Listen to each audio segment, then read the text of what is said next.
আসসালামু আলাইকুম, সকলকে কোরআন শিক্ষার আসরে স্বাগতম। আজকে আমরা শিখব সূরা ফাতিহা। সূরা ফাতিহা শুদ্ধ করে শিখব। চলুন শুরু করি। আউযু বিল্লাহি মিনাশ শাইতানির রাজীম।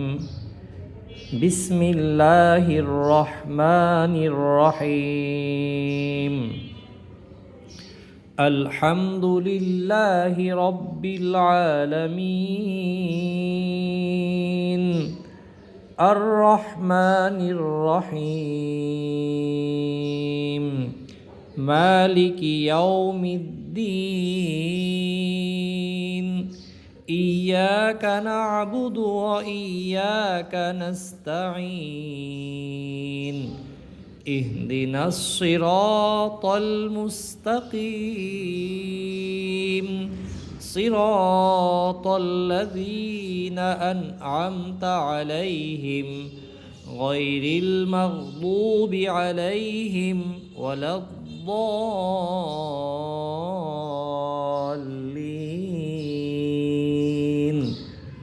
آمين। চলুন এবার আমরা বানানটা শিখে নেই।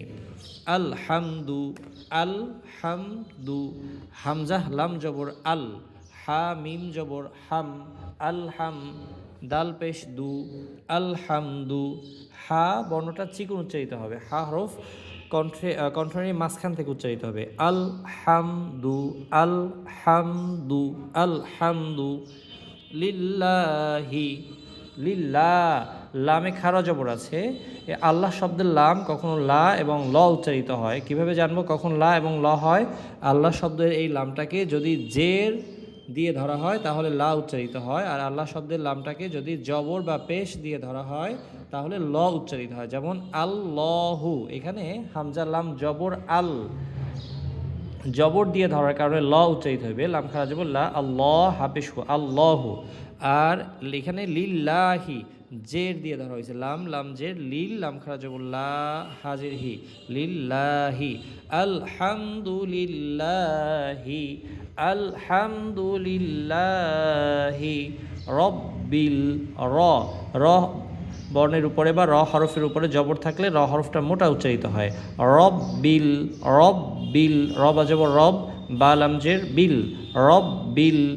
আলহামদুলিল্লাহি রব্বিল, আইন খারা জবর আ, অথবা কোনো বর্ণে থাকে এরকম আইন আলিফ জবর আ, এক আলিফ টান হবে, লাম জবর লা, আলা, মিম ইয়াজের মি, আলামি, নুন জবর না, আলামিনা। তো জেরের পরে যদি যজনযুক্ত ইয়া থাকে তাহলে এক আলিফ পরিমাণ টেনে পড়তে হয়। তো এরকম কয়েকটা জায়গায় টেনে পড়তে হয়। যেমন সহজ হলো, খাড়া জবর যদি থাকে, যেমন খাড়া জবর কোনটা? স্বাভাবিক জবরগুলো থাকে বাঁকা, কিন্তু খাড়া জবরগুলো উপরের দিকে সোজা টান থাকে। খাড়া জবর থাকলে এক আলিফ পরিমাণে টান দিতে হয়, যেমন লিল্লা, এমন। আবার খাড়া জের যদি থাকে তাহলে এক আলিফ টান দিতে হয়, যেমন বিহি। আবার যদি উল্টা পেশ থাকে তাহলে এক আলিফ টেনে পড়তে হয়, যেমন লাহু, হা উল্টা পেশ হু, হা পেশ হু, আর হা উল্টা পেশ হু। তাহলে কি বুঝলাম? খাড়া জবর, খাড়া জের এবং উল্টা পেশ থাকলে এক আলিফ পরিমাণ টেনে পড়তে হয়।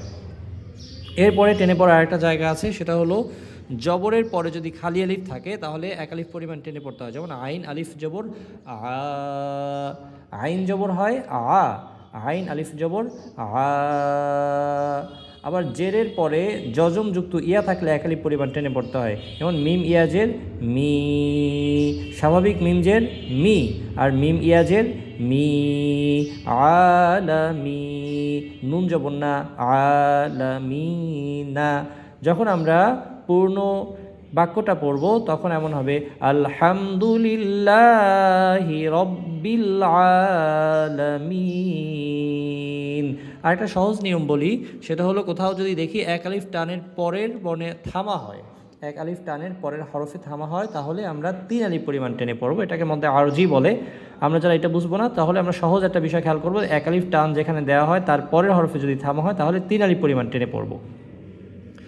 আলহামদুলিল্লাহি রব্বিল আলামিন, আলহামদুলিল্লাহি রব্বিল আলামিন, আলহামদুলিল্লাহি রব্বিল আলামিন। এখানে আলহামদু হাটা চিকন করব, লিল্লাহি লাম বর্ণে এক আলিফ পরিমাণ টেনে পড়ব, রব্বিল র হরফটা মোটা উচ্চারণ করব, আলা আইন জবর পরে খালি লিফ আছে এই জন্য এক আলিফ পরিমাণ টেনে পড়ব, মিন জেরের পর যজমযুক্ত ইয়া আছে এই জন্য এক আলিফ পরিমাণ টেনে পড়ব। আলহামদুলিল্লাহি রব্বিল আলামিন। আর রহমানির রহিম। হামজা র জবর আর, র হা জবর রহ, আর রহ মিম খারা জবরে হবে মা, খারা জবর থাকার কারণে এক আলিফ পরিমাণ টেনে পড়ব। আর রহমা নুন রজের নির, আর রহমানির র জবর র, হা ইয়াজের হি, রহি মিম জের মি, রহিমি জেরের পর যজমযুক্ত ইয়া, যদি এখানে যজমটা দেয়া নাই কিন্তু এখানে যজম হবে। আর রহমানির রহিম, এখানেও তিন আলিফ টেনে পড়বো। কেন পড়বো? জেরের পর যজমযুক্ত ইয়া থাকলে এক আলিফ পরিমাণ টেনে পড়তে হয়, এর পরের হরফি থামার কারণে আমরা তিন আলিফ পরিমাণ টেনে পড়বো, এটাকে মধ্যে আরজি বলে। আর রহমানির রহিম, সবাই পড়ুন। আর রহমানির রহিম, আর রহমানির রহিম, আর রহমানির রহিম। মালিকি ইয়াউমিদ্দিন, মালিকি মিম খারা জবর মা, মিম খারা জবর মা, খারা জবর থাকলে এক আলিফ পরিমাণ টেনে পড়তে হয়। লামজেল্লি কাফজের কি মা লিকি, মা লিকি, মায়ে টান দেবো কিন্তু লিকি তাড়াতাড়ি পড়বো, কারণ স্বাভাবিক জবর জের পেশ এর উচ্চারণের সময় তাড়াতাড়ি করে পড়তে হয়। আর খারা জবর খারাজের উল্টা পেশ থাকলে টেনে পড়তে হয়। জবরের পরে খালি লিপ, জেরের পর যজমুক্ত ইয়া এবং পেশের পর যজমুক্ত অ থাকলে এক আলিফ পরিমাণ টেনে পড়তে হয়। মা লিকি, মা লিকি, মা লিকি, মিম খারা জবর মা, লামজিল্লি কাফজির কি মা লিকি। ইয়াও ইয়া ও জবর ইয়াও, মিম দাল জের মিদ, ইয়াও মিদ দাল ইয়া জের দি, এখানে জেরের পর যজমযুক্ত ইয়া থাকার কারণে এক আলিফ পরিমাণ টেনে পড়তে হবে। নুন জের নি, দি নি, তাহলে একত্রে আমরা মিলেই পড়বো মালিকি ইয়াউমিদ্দিন, মালিকি ইয়াউমিদ্দিন, মালিকি ইয়াউমিদ্দিন। ইয়াকা না'বুদু ওয়া ইয়াকা নাস্তাঈন। ইয়াকা হামজা ইয়াজের ই, ইয়া আলিফ জবর ইয়া, ইয়া জেরের পর যজমযুক্ত ইয়া থাকলে কিন্তু টেনে পড়লেই হয়, ইয়াটার উচ্চারণ করা লাগে না, কিন্তু তাসদিদ থাকলে ইয়াটা ধরতে হবে। হামজা ইয়াজের ই, ইয়া আলিফ জবর ইয়া, এখানে এক আলিফ পরিমাণ টেনে পড়বো, জবরের পর খালি লিফ আছে এই জন্য। ইয়াকা, ইয়াকা, ইয়াকা না'বুদু, নুন আইন যাব না, বা পেজবু দাল পেজদু বুদু, না বুদু, এখানে কোনো জায়গায় টেনে পড়ার সুযোগ নাই, এখানে ইয়া ইয়াতে টেনে পড়বো। ইয়াকা না'বুদু, ইয়াকা না'বুদু, ইয়াকা না'বুদু ওয়া ইয়াকা নাস্তাঈন। অ জবর ওয়া, হামজা ইয়াজের ই, ওয়া ইয়া আলিফ জবর ইয়া, ওয়া ইয়া জবর পরে খালি লিফ থাকার কারণে এক আলিফ পরিমাণ টেনে পড়বো। ওয়া ইয়া কাফ জবর কা, ওয়া ইয়াকা নুন সিন জবর নাস, তা জবর তা, নাস্তা আইন ইয়াজের ই, নাস্তাঈ নুন পেশ নু, নাস্তাঈনু বানানোর সময় নু পড়বো, আর যখন আমরা পূর্ণ আয়াতটাকে মিলিয়ে পড়বো তখন ইয়াকা না'বুদু ওয়া ইয়াকা নাস্তাঈন, ইয়াকা না'বুদু ওয়া ইয়াকা নাস্তাঈন, ইয়াকা না'বুদু ওয়া ইয়াকা নাস্তাঈন। ইহদিনাস সিরাতাল মুস্তাকিম, ইহদিনাস সিরাতাল মুস্তাকিম। হামজা হাজের ইহ, দাল জের দি, ইহ দি নুন সদ জবর নাস, ইহদিনাস সজের সি, র আলিফ জবর র, জবর পরে খালি লিফ আছে আর র এর উপরে জবর থাকার কারণে র হরফটা মোটা উচ্চারণ করব। ইহদিনাস সিরা, ইহদিনাস সিরা, তোয়া লাম জবর তল, ইহদিনাস সিরাতাল, মিম সিন পেশ মুস্তা জবর তা মুস্তা কফ ইয়াজের কি মুস্তাকি মিম জবর মা মুস্তাকিমা মিলে একত্রে পড়বে এভাবে ইহদিনাস সিরাতাল মুস্তাকিম হাটা মোটা উচ্চারণ করব দিনাস সরটা গোল করে উচ্চারণ করব দিনাস র হরফটা মোটা করে উচ্চারণ করব দিনাস সিরাতাল মুস্তাকিম কফ হরফটা জিহ্বার গোড়া তার বরাবর উপরের তালুর সঙ্গে লাগে আর মোটা করে উচ্চারণ করব মুস্তাকিম ইহদিনাস সিরাতাল মুস্তাকিম সিরাতাল্লাযীনা সদ যে সির আলিফ জবর র এখানে এক আলিফ টেনে পড়ব সির ত লাম জবর তল সিরাতাল লাম জবর লা জাল ইয়াজির জি লাজি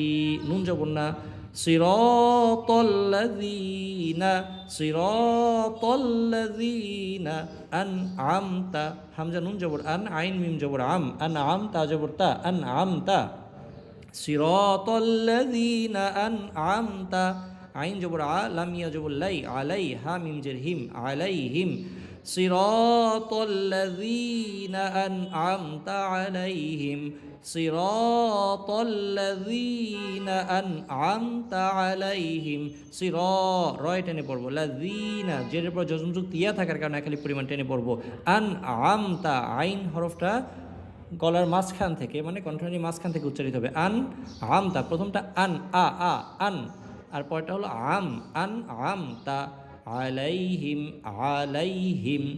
গয়রিল গয়নিয়া জবর গয় রলাম যে রিল গয়রিল মিম গয়ন জবর মাগ গয়রিল মাগ দদ অপেশ বু দদ হরফটা মোটা উচ্চারণ হবে গয়রিল মাগবু বাজের বি গয়রিল মাগবুবি আইন জবর আ লাম ইয়া জবর লাই আলাইহা মিম জের হিম গয়রিল মাগদুবি আলাইহিম গয়রিল মাগদুবি আলাইহিম গয়রিল মাগদুবি আলাইহিম ও জবর ওয়া লাম দদ জবর লাদ ওয়ালাদ দদ লাম জবর দল এখানে এক আলিফ পরিমাণ চার আলিফ পরিমাণ টেনে পড়ব ওয়ালাদ দল লাম ইয়াজি লি যের পর যজন্ত তিয়া থাকার কারণে এক আলিফ টেনে পড়বো আর থামার কারণে তিন আলিফ পরিমাণ টেনে পড়বো ওয়ালাদ দলিন গয়রিল মাগদুবি আলাইহিম ওয়ালাদ দলিন গয়রিল মাগদুবি আলাইহিম ওয়ালাদ দলিন গয়রিল মাগদুবি আলাইহিম ওয়ালাদ দলিন বারবার শুনুন এবং প্র্যাকটিস করুন বারবার শুনতে শুনতে এবং প্র্যাকটিস করার মাধ্যমে এই হরফগুলোর সঠিক উচ্চারণটা ঠিক হয়ে আসবে আর এরপরে সুযোগ পেলে আমাকে একটা ভয়েস মেসেজ পাঠিয়ে রাখবে আমি একটু শুনে নেব ইনশাআল্লাহ আলহামদুলিল্লাহি রাব্বিল আলামিন আর রহমানির রহিম মালিকি ইয়াউমিদ্দিন ইয়াকা না'বুদু ওয়া ইয়াকা নাস্তাঈন ইহদিনাস সিরাতাল মুস্তাকিম সিরাতাল্লাযীনা আন'আমতা আলাইহিম সিরাতাল্লাযীনা আন'আমতা আলাইহিম গয়রিল মাগদুবি আলাইহিম ওয়ালাদ